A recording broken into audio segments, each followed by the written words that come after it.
Hey everybody, welcome to the video. Let's simulate a series RLC circuit. So let me start a new document here in LTspice. So series RLC. So R L C. Right, that was easy. Let me wire these together. Now, would you rather use a voltage source in series with a resistor or a current source in parallel with a resistor? From source transformations, you know those are equivalent, right? So since this configuration is in series, I think it's more appropriate to use a voltage source, right? So here, component, I'm just typing voltage. Right, there we go, it's a voltage source. And if I make that a square wave, that's like switching it on and off. So then we can get a natural response and a step response. And let's not forget to add our ground. Okay, let's put some values. Well, just whatever you're simulating, use the values you're simulating. I'm just making up whatever numbers. 200 milli. And how about 0.1 microfarad? Okay, whatever values. And then for the voltage source, I'm going to right click, advanced, and let's make this a square wave. So I'll use a pulse to construct a square wave. So how about we go from 0 to 1 and a very, very steep rise. So how about 1 microsecond rise, 1 microsecond fall,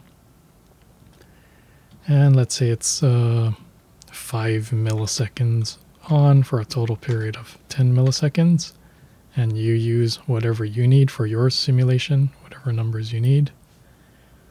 Okay, I think we're about ready to run the simulation. Let's see, what number did I just type? 10 millis, so let's go for 20 milliseconds. Okay, and then what do you want to measure?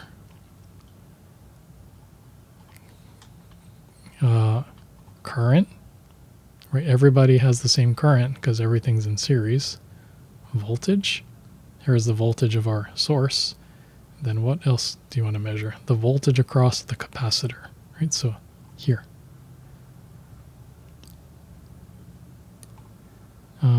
Let's see, that looks weird. I also realized for the capacitor, I said microfarad, but I typed an M, so there should be U for micro. Run the simulation. Yeah, that looks more like what we would expect. So some kind of underdamped signal. Okay, now, why would you want to have an underdamped signal versus something like an overdamped signal? Let's talk about it. Okay, so let's say we increase this resistor. Let's double it. Let's see if that gets us overdamped. Nope, still underdamped.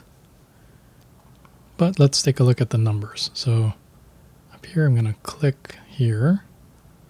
Where's my numbers? Here we go. Let me zoom in a little closer.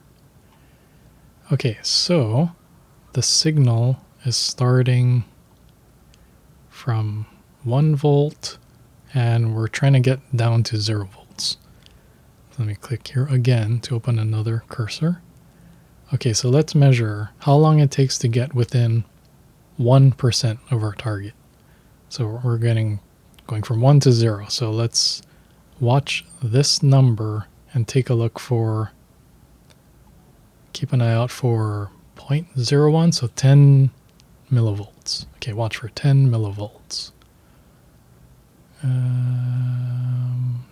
10, let's go under 10, 9.9. Okay, so it took us 5.9 milliseconds to get to less than 1% of our target. However, look at what happened over here.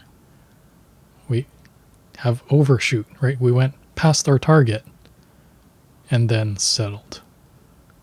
So we went past our target about 4%, 4.3%. Okay, and then again, it took about 6 milliseconds to settle.